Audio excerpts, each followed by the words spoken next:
Welcome to Audiobook 365 Stories. Me and old Mac Lonsbury, we got out of that little hide-and-seek gold mine affair with about $40,000 apiece. I say old Mac, but he wasn't old. 41, I should say, but he always seemed old. Andy, he says to me, I'm tired of hustling. You and me have been working hard together for 3 years. Say we take a break for a while and spend some of this idle money we've earned. The idea sounds good to me, says I. Let's enjoy our wealth for a while and see how it feels. What do you think? Visit Niagara Falls or try our luck at gambling? For a long time, says Mac, I've thought that if I ever had a lot of money, I'd rent a small cabin somewhere, hire someone to cook, and relax while reading Buckle's History of Civilization. That sounds like a nice and simple way to enjoy life, says I. I don't see how money could be better spent. Give me a cuckoo clock and a banjo instruction book, and I'll join you. A week later, me and Mac arrived in a small town called Pena, about 30 miles from Denver. We found a nice 2-room house that suited us perfectly. We deposited some of our money in the Pena Bank and greeted all 340 citizens in the town. We brought along our cook, the cuckoo clock, Buckle's book, and the banjo instruction book from Denver. They made our cabin feel like home right away. Never believe it when they tell you that money can't buy happiness.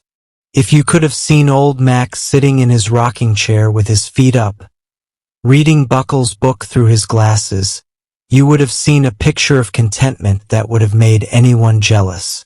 And I was learning to play songs on the banjo, the cuckoo clock was chiming on time, and our cook-ah-sing was filling the air with the delicious smell of ham and eggs. When it got too dark to read or play music, me and Mac would light our pipes and talk about various topics like science, travel, and gratitude.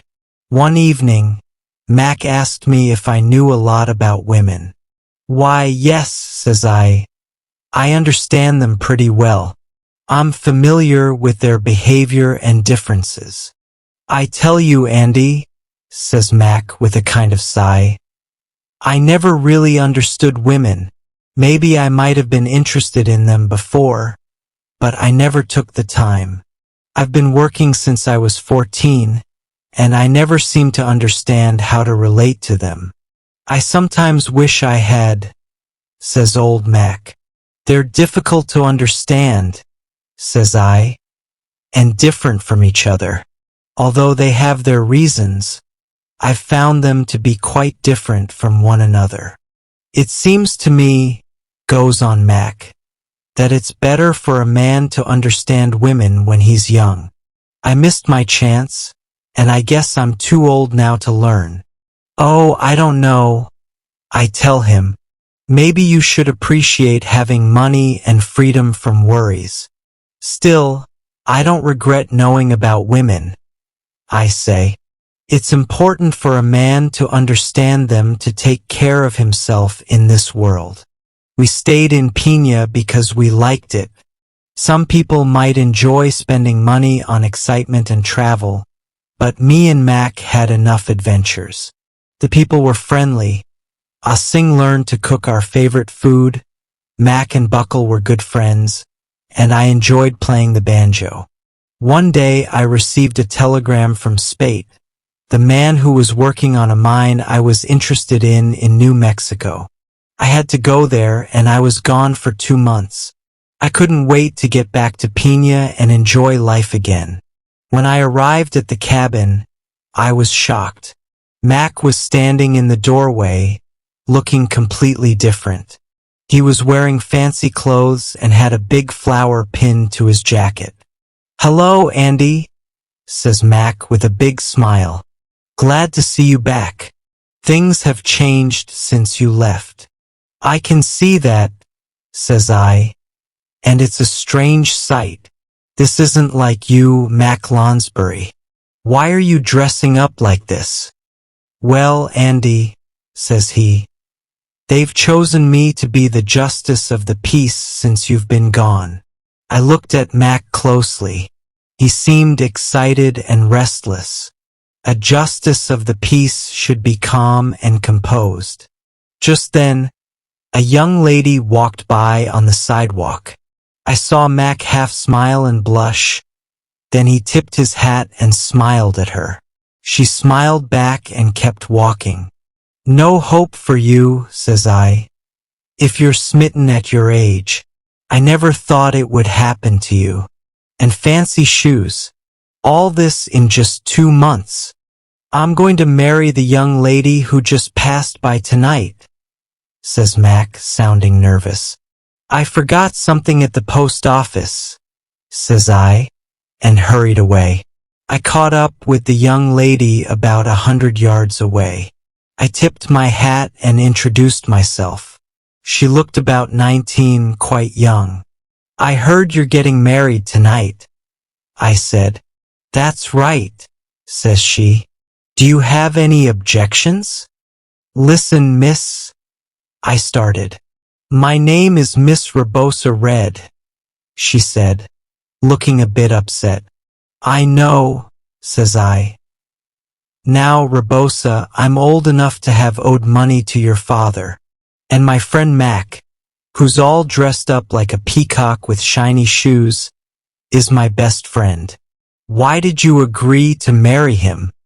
He was my only chance, answers Miss Rebosa.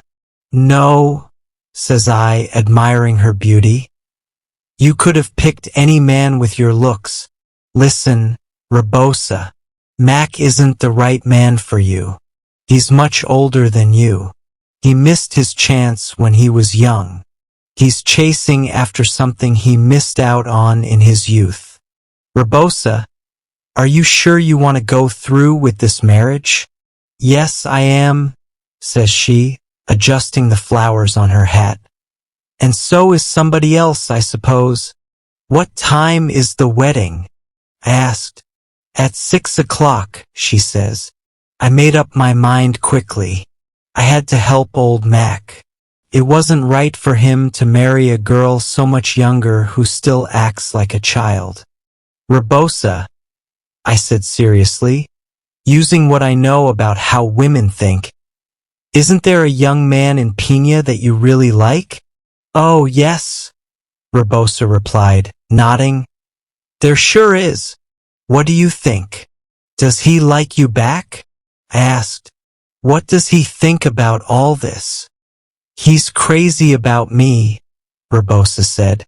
My mom has to stop him from hanging around all the time. But I guess that'll change after tonight. She sighed. Rebosa, I said, do you really have feelings of love for old Mac? No way. Rebosa shook her head. I think he's as dull as can be. No thanks. Who is this young man you like? Rebosa? I asked. It's Eddie Bales, she said. He works at Crosby's grocery, but he only makes $35 a month. Ella Noakes used to have a crush on him. Old Mac told me he's going to marry you at 6 o'clock tonight. I said. That's right, she confirmed. It's happening at our house. Rebosa, I said, listen to me.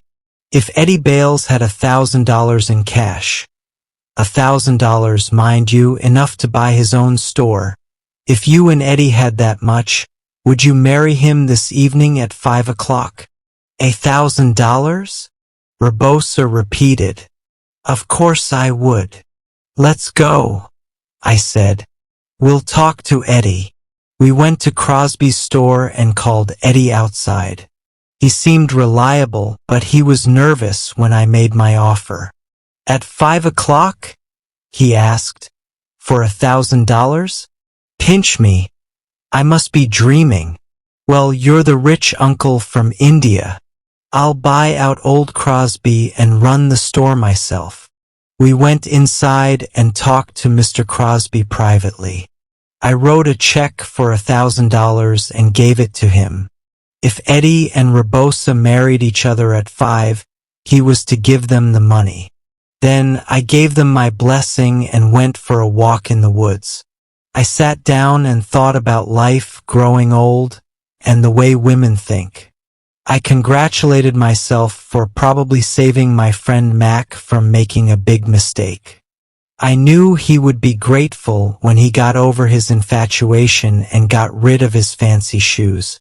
Preventing Mac from making a mistake like this is worth more than $1,000, I thought, and I was glad that I had learned about women and wouldn't be fooled by their tricks.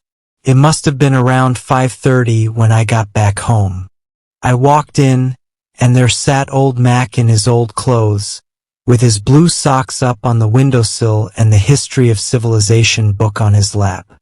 "This doesn't look like you're getting ready for a wedding at 6, I said, pretending not to know. "Oh," said Mac, reaching for his tobacco. "The wedding got moved up to 5 o'clock. They sent me a note saying the time had changed. It's already done now.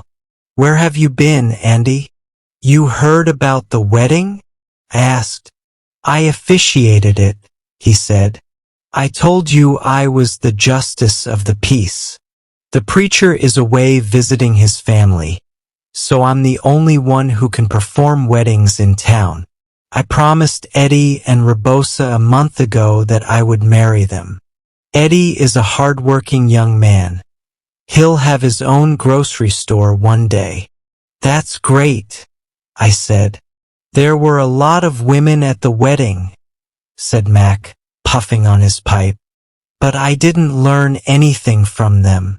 I wish I understood women as well as you do." "That was 2 months ago," I said, reaching for my banjo.